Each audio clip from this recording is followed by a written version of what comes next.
Welcome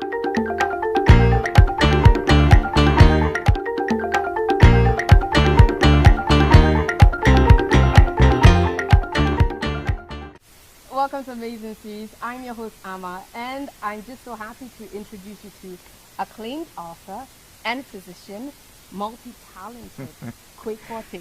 Kwe, thank you for joining us. Thank you. It's good to be here with you. Kwe, I'm a fan of your books.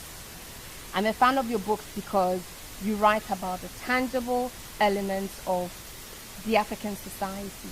And not every author has the ability to capture that essence, and you have. Thank you. So before we even get to your books, tell me how a doctor ventured into the life of writing. I would say that my urge to write came long before I wanted to become a doctor. And I think it sort of stayed in the back of my consciousness through my training and residency, and then it sort of re-emerged after I had a little bit more time to sit back and consider my life once I graduated from medicine. Now, you have described your childhood, that your parents were both lecturers in Ghana. Your mom is African American, Yes. your dad is from Ghana, Yes. and you grew up in Ghana, Right. up to university. Yes. And you've described your home as a treasure trove of books and inspiration. Elaborate that to my There were books everywhere, and I don't know if my mom and dad had some kind of premonition about what sort of effect that would have on one of us. You know, maybe me. I don't know if they chose me, but it's almost as though it couldn't be quite a coincidence that there were so many books, fiction and non-fiction, everywhere. If I can borrow a phrase from Hannibal Lecter in Silence of the Lambs, he says, "You covet what you see every day." And you know, the books that were around me were kind of like a reality to me. You have a very interesting upbringing. I mentioned that your mom is African American. Right. Your dad was from Ghana. Right. They met in New York. Yes. And they moved to Ghana. You've done your homework. I have done my homework. They moved to Ghana and birthed 3 children and raised you. How did your mom adjust to life in Ghana, and how did your dad? He probably had to do some readjustments, and to raise you almost Ghanaian, but with the influence of this probably proud African American woman. Yes. Tell us a bit about. I believe that she felt it was important to not so much impose, but to make us aware of some Western values as well. While my dad maybe was a little bit more retiring in terms of his bringing some of the African values, and in some ways I was never as sure about his feelings about Westernization versus Africanism, and in some ways I think that shows in that none of us speak the vernacular very well, unfortunately. I'm now trying to remedy that situation. I'm trying to learn Tree. So, is your dad from Accra? He's yes, Ghana? he is a Ghana. So Yes. why would you learn Tree and not Ghana? Because it's easier. And many more people speak Tree than Ghana. So I mean, anywhere you go, you can probably find somebody who can speak Tree. So I like Tree. All due respect to my Ghana brothers. Yeah. So I've gotten all your in-depth stuff. Now I want to just peel back to the fun stuff. 3 of your favorite Ghanaian foods. What are they? Fufu. I love fufu. Probably with palm nut soup comes first, and then groundnut soup second. And which other soup?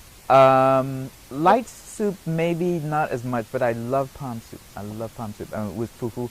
I'm a yam fufu devotee, but I know a lot of people prefer cassava or cassava mixed with plantain. Now, when you're having your fufu, this is the real test.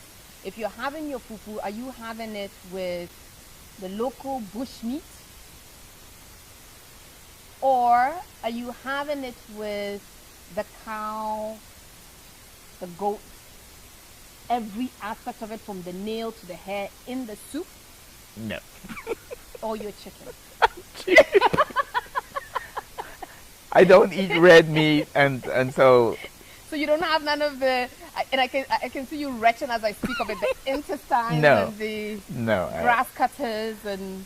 I've tasted grass cutter before. You know, it didn't, really make me want to jump up and sing or anything. But and then with due respect to my Ga brethren, I do like a good Kenkean fish.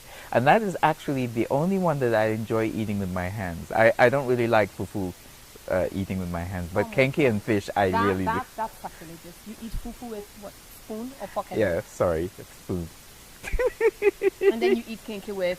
Oh, with my hands. Yes, for sure.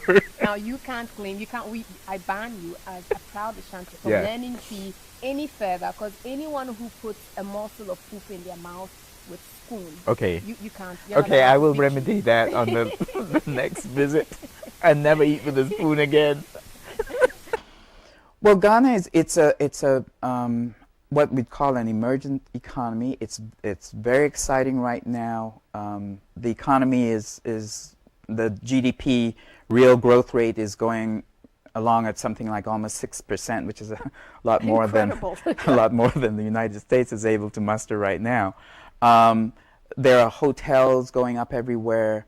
A lot of infrastructure projects run, by the way, incidentally, mostly by Chinese, who have a huge presence in Africa right now.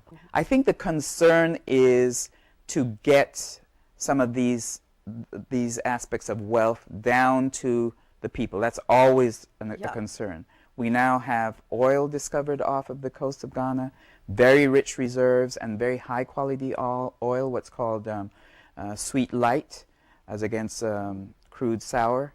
And everybody hopes that all this cash coming in, you can do something for the people of Ghana and not skim it off the top. People are very skeptical.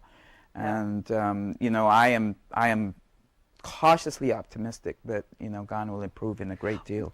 Yes, Ghana is a democracy. I believe it's had 3 successful elections. One is due in 2012. They're in the same 4-year cycle as we are, and they have a lot of parties, many more than we do.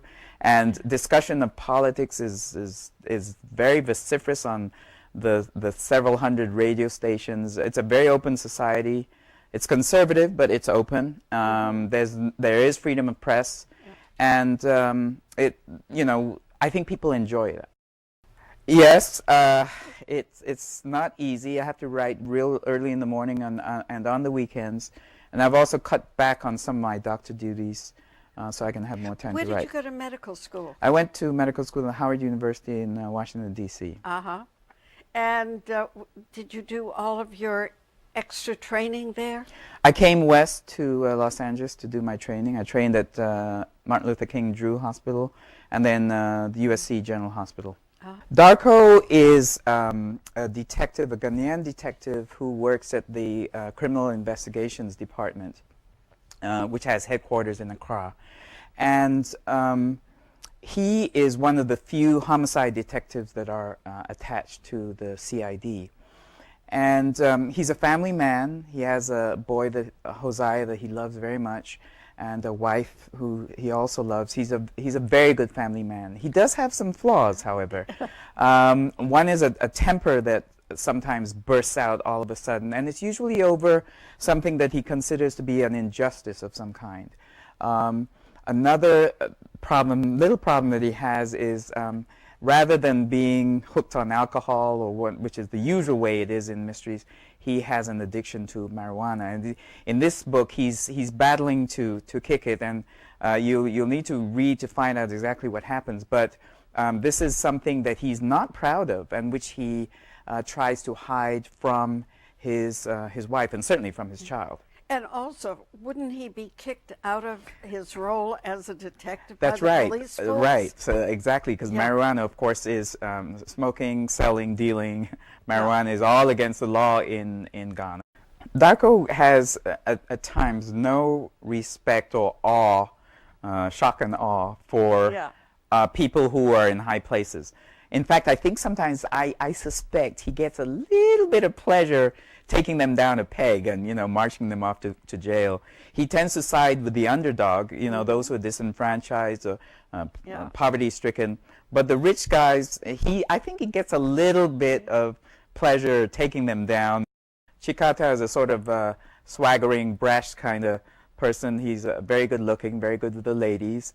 And in this particular book, he gets a little bit cocky and thinks that he can, you know, best or outdo Darko, you know, by sort of snuggling up to his uncle. And he almost does it, but not quite. Yeah. Fortunately, Daku has like a Sherlock Holmes ability to see what's to question. Yeah.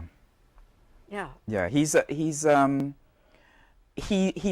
listens and looks for clues.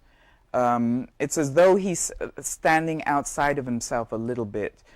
One of the abilities he has is it's called synesthesia, in which your senses cross. For example, you might see musical notes as colors.